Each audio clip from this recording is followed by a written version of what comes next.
पिया परदेस गेला पोखरी खुनाए गेला रोपी गेला नेबुआ आनार हे सखी पिया परदेस गेला पोखरी खुनाए गेला रोपी गेला नेबुआ आनार हे सखी फड़ाए फूलाए नेबुआ आधा रस चोबे गेला काते तो हे नेबुआ जो गाब हे सखी फड़ाए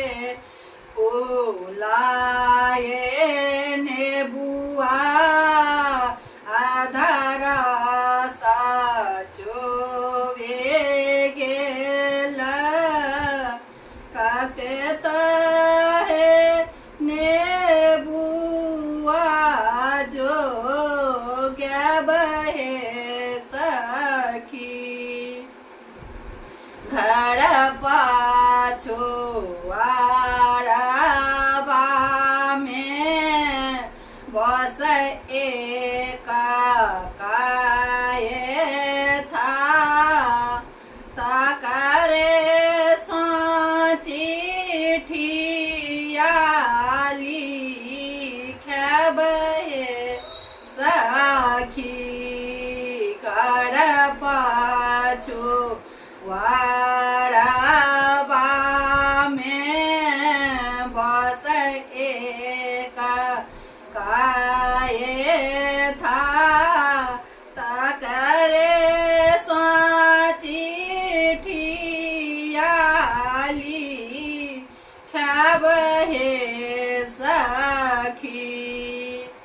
चारों काते लिखी हैं काये था इनते बेनीतिया बिचाही में धानी के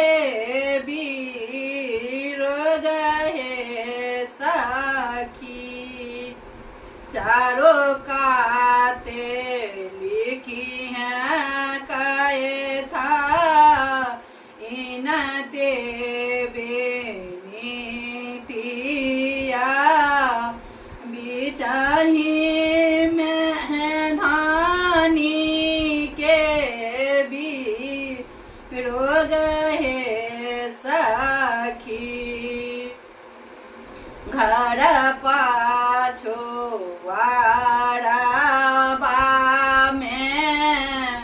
बस एक हाजमा तकरे चिठिया भेजब हे सखी घर पाछो वारबा में बस एक हाजमा ताकरे चिठिया भेजब हे सखी जहे ठामा देखी है हाजमा ससुर भैंसुर जी के ताहे ठामा चेठिया छो पाब हे साखी जाए ठाम देखिया हजमा ससुर भैंसुरा जी के ताहे ठाम चिठिया छु पैब हे सखी जाहे ठाम देखी है हजमा आसगढ़ बालूम जी के ताहे ठाम चिठिया पढ़ब हे सखी जाहे ठाम देखिए हजमा असगढ़ बालूम जी के ताहे ठाम चिठिया पढ़ब हे सखी चिठिया पढ़े ते पिया मुँह मुसकाओला काते धानी लिखली बीरो गए सखी चिठिया पढ़े ते बालूम मुँह मुसकाओला काते धानी लिखली बीरो गए सखी लिया लिया आहे मालिक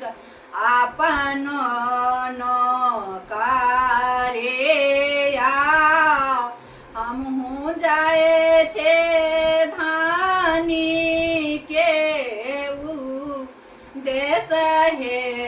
सखी लिया लिया आहे मालिक आपनो नो कारिया हमहू जाए छे धानी के ऊ देश हे सखी जावे रे बालमुआ साके गाम बीच आओला धानी कैला सोला हो सिंगार हे सखी जावे रे बालमुआ साखे गाम बीच आओला धानी कैल सोला हो सिंगार हे सखी जावे रे बालमुआ दालान बीच आओला धानी ओछाओला लाली पालंग रे सखी जावे रे बालमुआ दालान बीच आओला धानी ओछाओला लाली पालंग हे सखी चाखाना बालूम साखे आंगन बीच आओला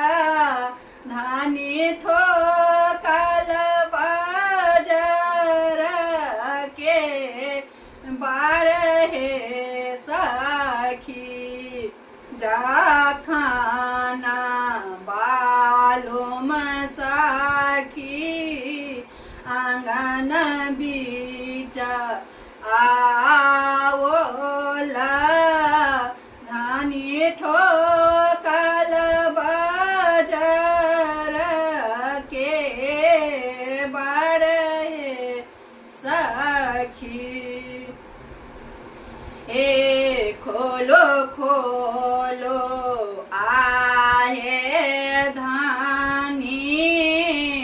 बाजर के बारे हमहू एलऊं आही के उदेश हे सखी खोलो खोलो आहे धानी बजड़ के बारे हमहू एलऊं आही के देश हे सखी हम नाही खोलबै पिया आही के बचानिया आचरे सुतल नंद लाल हे सखी हम नाही खोलबै पिया बजरा के पारिया आचरे सुतल नंद लाल हे सखी पड़ह बड़ख है धानी बाहरे गाँव में लिया काकर जनमल नंद लाल हे सखी बड़ह बड़ख धानी बाहरे गाँव में लिया काकर जनमल नंद लाल हे सखी घर पाछो वारबा में बसे छोटका दे बारा हुनके जनमल नंद लाल हे सखी घर पाछो वारबा में बस ए छोटका दे बारा हुनके